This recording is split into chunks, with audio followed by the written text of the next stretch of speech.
No amount of medication will heal anyone. Healing does not come from medication. All healing comes from consciousness. Many times when people get a diagnosis, they go into all of this fear. That is not assisting the body. How does worry assist your body? How does worry help you heal? It doesn't. Many people, what they do is they hear the diagnosis, they go into fear, and then they hear the prognosis. When people accept the prognosis, they become the prognosis, and whatever that prognosis is that's been given to you from other human beings, that becomes your experience of life. Hear the diagnosis and release it, and do not accept the prognosis. Accepting the prognosis is what relegates people to that particular outcome for that prognosis. So what you want to do is You're listening to the Transform Your Life from the Inside Out podcast. This episode is part of a series, and it's titled Conversations with a Sorcerer, Healing and the Power of Frequency. Last episode, I talked about healing, I talked about blessing water, I talked about the 528 frequency, and I talked about more. And I want to pick up in this episode and continue talking about healing, briefly mention hormones. I want to talk about attitude. I want to talk about frequencies. And I also want to talk about how we manage these frequencies when it comes to our healing. Now, right now, you're listening, and maybe you don't need any healing physically. But you know what? There's someone in your life who does need healing, and perhaps at some point in your life, you will also need some kind of healing, because that's just part of our human experience. So again, we're going to talk about healing in this episode, water frequency, and basically how to heal ourselves in the ancient ways. Keep listening. Okay, so as a reminder, this is a part of a series that I'm doing, Conversations with a Sorcerer.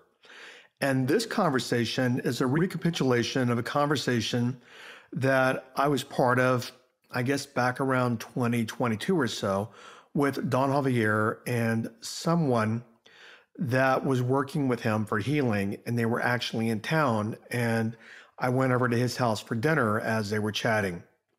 So picking up from where we left off last time, and I covered part of this, everything is frequency. Your cells resonate, and your cells are also frequency because they resonate with frequency. Healing is frequency. Well-being is frequency because frequency is the cosmos, and the cosmos is all. He's been on the podcast before, and I remember talking about a guy named Bruce Lipton. Many of you that are listening to the podcast have probably heard of Bruce Lipton. An amazing guy. And Bruce and I were chatting, and Bruce made a comment, a very powerful comment. And he said, no amount of medication will heal anyone. Healing does not come from medication. Now, if you remember in the last episode, I talked about taking your car, my car, being a Porsche, and Don Javier said, well, you take it to the manufacturer. Somebody that's qualified. You don't just have Joe Schmo mechanic locally, which we don't even have a lot of mechanics in Sedona, work on your car. Meaning you go to the experts, you go to the source. And the same thing with healing. We have to go to the source. And the source is consciousness. The source is the cosmos. Don Javier talked briefly in this conversation, and I'll mention it more in just a moment, I suppose, if I conjure up some more memories of this conversation. But this is a part of our conversation that he didn't dive into a lot. He was talking about males and females, and he was talking about how important it is that we balance our hormones. And, you know, of course, females perhaps might have more challenges at different times of the month and as they age, balancing their hormones. But males also, we have to balance our hormones. And in this conversation, he was talking to a woman, but he talked also about body chemistry and hormones, And the reason I'm keeping this part of the conversation in here, especially as it applies to females, it's a bit esoteric, but he was talking a little bit about moon cycles. And many decades ago, he taught me about and introduced me to what's called the Mayan 13 moon calendar. Now, I don't know, probably 150 episodes ago or more, I talked about the Gregorian calendar that we use in the world, meaning the 12 months, and then all the days are a little different. Some, one month has 28 days, other months have 30, et cetera, et cetera. There's no symmetry to it, so to speak. And in the Mayan calendar, the Mayan 13 moon calendar, there are 13 cycles of 28 days. The Mayan moon calendar actually corresponds to cosmic rhythm. So he was talking about in this conversation that women in particular, at least in reference in this conversation, it's important that we live in rhythm with the natural cycles. Just being transparent, many years ago, he told all of us that work with him to start living from the 13 moon calendar. Candidly, though, running a business and having employees and a team and coaches and the transformational coaching program and the podcast and other programs that I run, my life is pretty hectic. And when I have appointments, I have to manage them by the regular calendar that all of us use, for the most part, the Gregorian calendar. But the problem with the Gregorian calendar, which was actually sanctioned or whatever by Pope Gregory, the problem with that calendar is that it corresponds to no natural cycles. And what it does is it pulls people out of their natural cosmic rhythm, which actually, it literally buffers, it dilutes our level of conscious awareness. So anyway, back to hormones very quickly. He was talking about balancing hormones, and when you balance your hormones, that brings more order into your life. That brings more well-being into your life. Now, again, he didn't go, as I alluded to, he didn't go into it a lot on this particular conversation, but he just basically threw out things that he's mentioned over the years to me and those that work with him. And when he talked about them before, is in a great deal more detail, but things that we put in our body affect our hormones. He had mentioned in this conversation things like sweet potatoes and talking about the benefits of eating sweet potatoes. I've been amazed over the years working with him, the alchemy that he brings from nature into healing. Everything from purple potatoes to sweet potatoes. And there's been times I've had ailments that many of us have on the planet. And he's like, oh, okay, get this kind of potato and do X, Y, Z with it. Get a purple potato and do this with it. Get this and do that with it. After I had the stroke, he said, we're going to heal you to get you off your medications, but we're going to heal you in the ancient ways. We're going to heal you with ancient teas.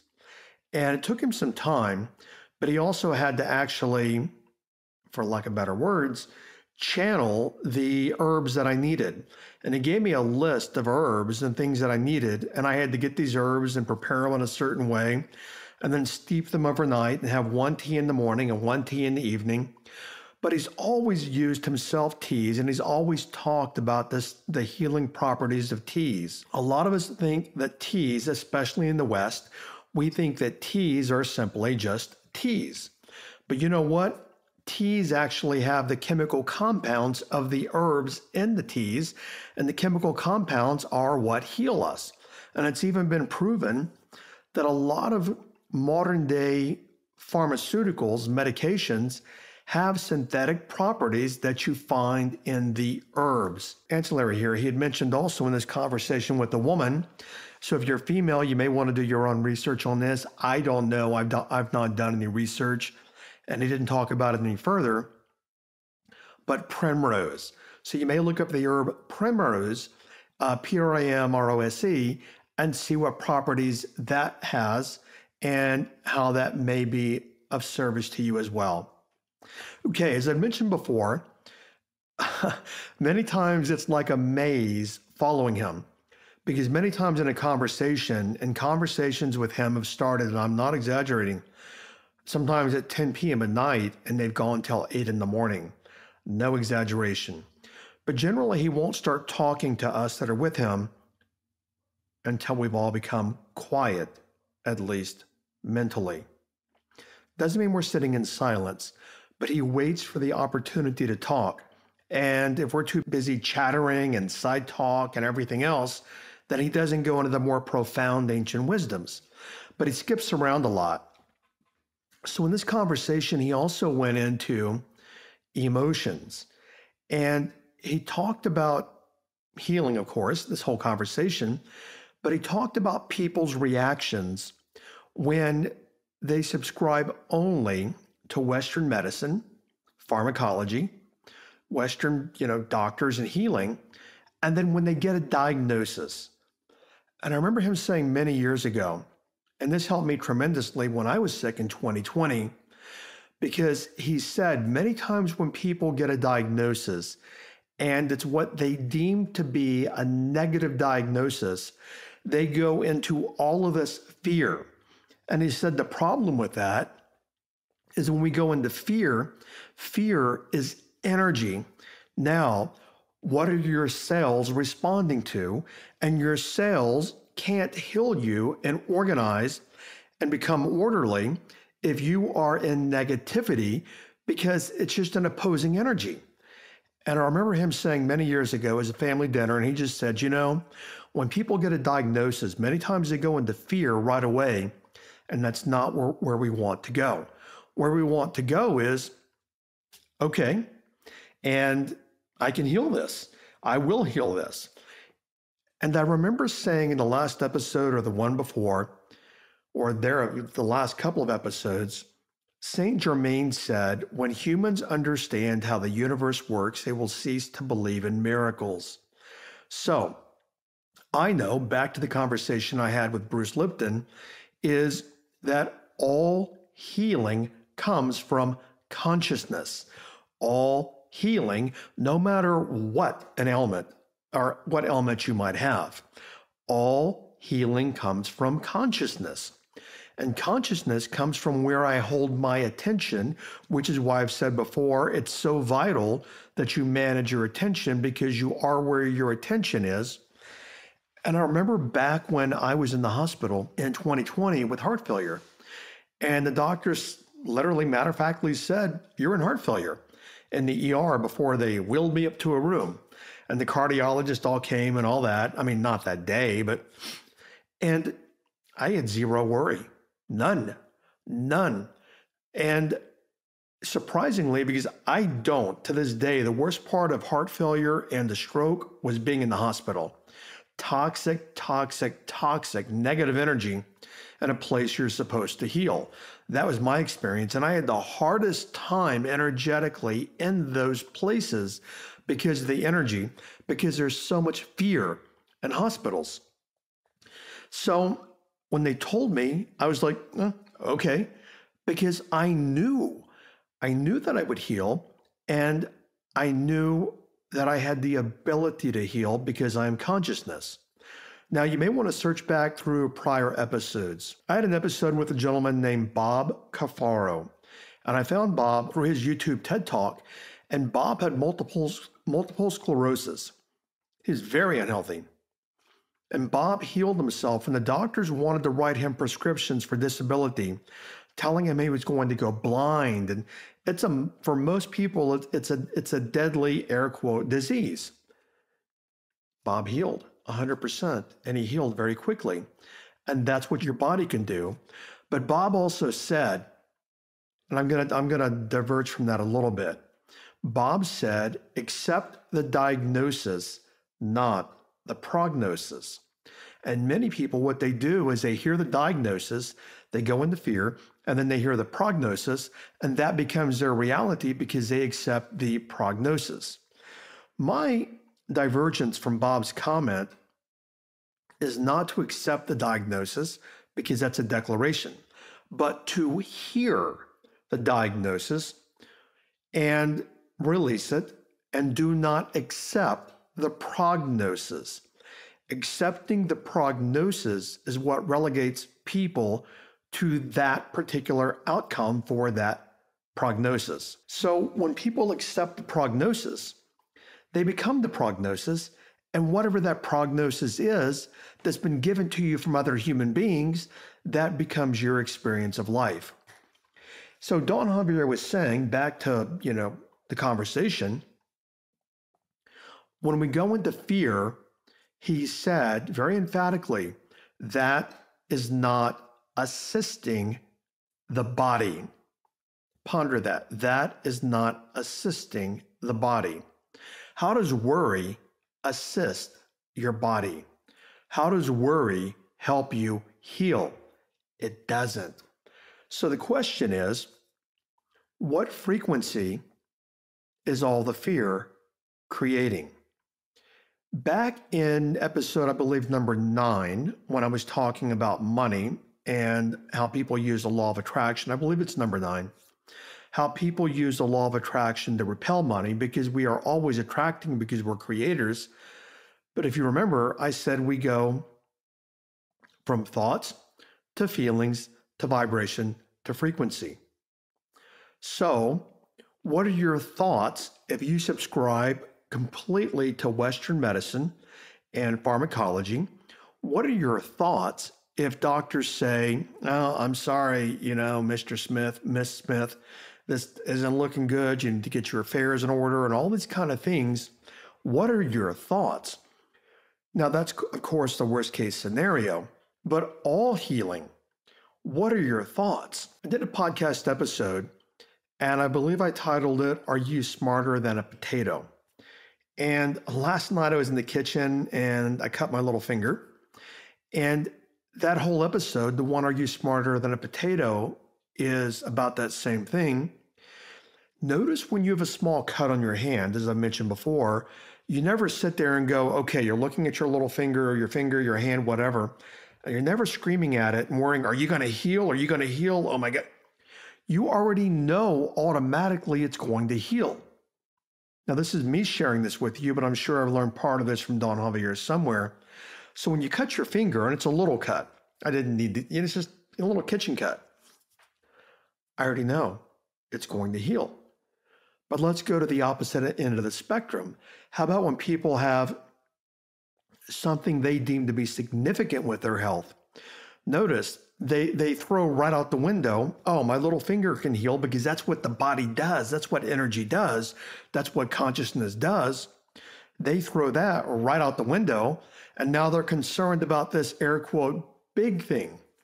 So remember, we go from thoughts to feelings to vibration to frequency. So if you're in fear, what are your feelings? What's your vibration? And what is your frequency? And as I said, as he was saying just a couple of minutes ago, if that frequency is fear, that's not helping your body. And then he went on, I just love this little comment, this little line, and I wrote it down. And I'm sure you've heard it somewhere before, but I just heard it in a different way when I heard it. The body is a miracle machine. I remember, not in this conversation with him, but one time he and I were talking, and he said, the human body is the most advanced technology on the planet because it's infused with divine universal consciousness. But think about that for a moment. Ponder that. The body is a miracle machine. And he said, when we assist the body through teas, through things that we're putting in the body, through managing our emotional states, when we assist the body, the problem will heal automatically. But what most of us do is we focus on that problem. Oh no, oh no, oh no, oh no, I'm sick. When I had the heart failure and the stroke, I just never let myself go there. Granted, there were days that I felt better than other days. There's no question about that.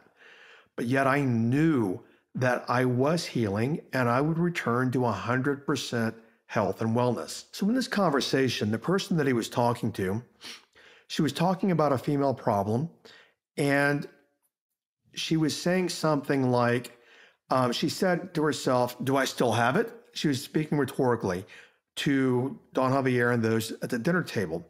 And she goes, "Do I still have it?" "I don't think so." And that was her exact comment. "I don't think so." And Don Javier chimed in and he said, "I don't think so is not good enough." Now ponder that for a moment. Think about the difference between "I think so," or "I think I do," or "I'm not sure, but maybe," versus "I know that I'm 100% healthy. I know that I'm 100% well." Let me segue here for a moment with my own commentary. Remember, the conversation Bruce Lipton and I is that humans are not cured from pharmacology. Don't believe me? Then look at the amount of people that are on depression medication and they still have depression. What about the amount of people that got the COVID vaccination and they still got COVID? So these things can supplement, but it's not what heals us. Now think about the difference in words. "Well, I think I'm okay. I think I can heal," versus "I know. I know." Because even, myself, when I was in the hospital, the doctors were giving me all these diagnoses. And when I had heart failure, I was basically like that old phrase, talk to the hand. I didn't want to hear it. When I had the stroke, just being transparent, the neurologist did get in my head a little bit. And Don Javier snapped me out of it very quickly. And he said, I'll just paraphrase, but he goes, "That guy who gave you the diagnosis," and he never met him physically, he goes, "That guy that gave you the diagnosis literally is about to retire," which is what he did when he was working with me the first couple of months. I only talked to him like twice. And he said, "That guy's medical education is so outdated for technology and research today," meaning even knowing things like neuroplasticity, which they didn't even know when this guy was, becoming a doctor.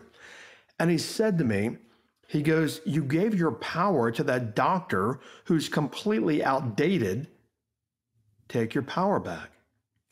So when we say things like, "I know," even if we're not experiencing it yet physically, now think, consciousness, even if we're not experiencing it physically, and we're in pain like I was after the stroke and the heart failure, but when I work from "I know," what's that frequency versus "Oh, I hope I get better.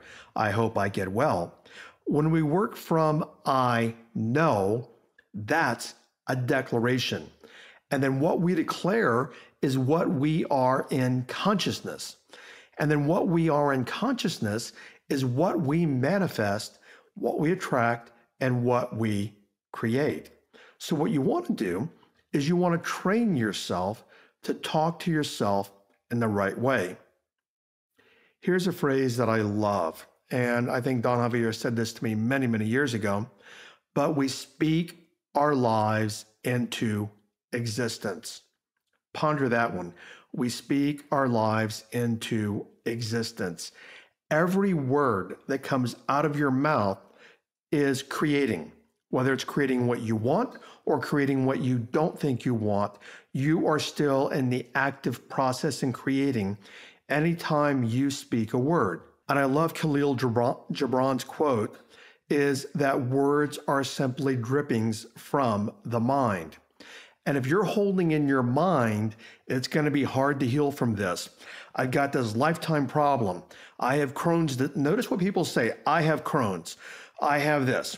I am depressed. I have Hashimoto's. I have irritable bowels, all these kind of things. When you speak like that, you are speaking those things into existence because you're creating, but you're creating more of what you do not want. So what we want to do is speak in first person positive and declare it. I am perfectly healthy. I am healthy in all ways. Now, of course, you can wordsmith this, but we want to speak with declarations that assert the outcomes that we want to create, because we have power. We have the immense power of healing. I don't know, maybe a dozen ago episodes, it was titled, "You're the Ultimate Power in the Universe." You are the ultimate power in the universe because you're the power of the cosmos, because you are consciousness and the universe is consciousness. And we can heal ourselves. Okay, back to the hormones, and just mentioning that again. Actually, I only had one little line there just to remind you to do your own research, natural healing, naturally balancing the hormones. And if I didn't have anybody to guide me, where I would start is looking into Ayurvedic, and I'd start looking into natural ancient healing ways, Chinese medicine and Indian medicine, because those cultures have been around for thousands upon thousands of years. And many people in those cultures still work from the old ways, like shamans and Don Javier does. Now, in this conversation, he also started talking about lymphatics and the lymphatic system. And basically he was saying, which the lymphatic system is like the garbage dump for the body. And he goes, we need to flush the lymphatic system. And many years ago, everyone that works with him, he told us to get a bouncer and start bouncing. And I think all of us, like popcorn, and of course in our own homes, we had what are called Belicon, Belicon. You can do your own research. But if you study the physics of bouncing, it's very, very powerful for the body. And he was even teaching me years ago, we don't have to bounce like a maniac. When he bounces, I mean, he just turned 70. And I notice what I'm even saying there. I'm saying that as if that's an old age, because that's what we believe in culture. He's as vibrant and as healthy as somebody in their 20s. I've been on family vacations before when he'd take a small bouncer, and I kid you not, I mentioned before, he will bounce for 90 minutes at 145 beats per music. He'll put some music on and just bounce, bounce, bounce. And was in his 60s and late 60s at that point. So he talked about bouncing and how bouncing, his exact words, were they flush the sewer lines of the lymphatic system and they clean the lymphatics. Okay. So talking a bit more about mental attitude. He said in this conversation, and he said before, and you've heard it from the motivational speakers, is that attitude is vital. Here's the thing though, something he didn't say, and I want to add here, is that attitude, which is what I often talk about, our subconscious identity, our attitude also comes, because we can only have an attitude based upon what our subconscious identity is. And if a person's identity is, I'm poor, I'm broke, I'm poor, I just can't get ahead in life, why do people hate me? Why is life so hard? Then that's going to precede the attitude. So be mindful of this and look at this in your own life. But your attitude, literally, it directs your physiology. It directs your cells. It determines what's going to happen because your attitude is mental and it talks to your body. So what he was saying is your attitude is power. Use your own power because you are the guide of your own intelligence. Okay, so that wraps up this particular episode. And we're going to pick up and go one more episode on this. But your transformational takeaway in this particular episode is a bit of a mishmash in that healing does not come from pharmacology. Healing comes from consciousness, and to heal from no matter what it is that ails you. And if you know somebody that has cancer or different things in their life or Crohn's or a chronic illness, whatever it might be, share this episode with them. Healing comes from your consciousness, not from pharmacology, not from Western medicine. Because if it came from Western medicine, then pretty much everyone who used Western medicine would heal, but we know that they don't. Okay, so your transformational takeaway is your healing comes from your consciousness. Okay, thanks for listening, and I'll catch you over on the next episode or another episode. Bye-bye.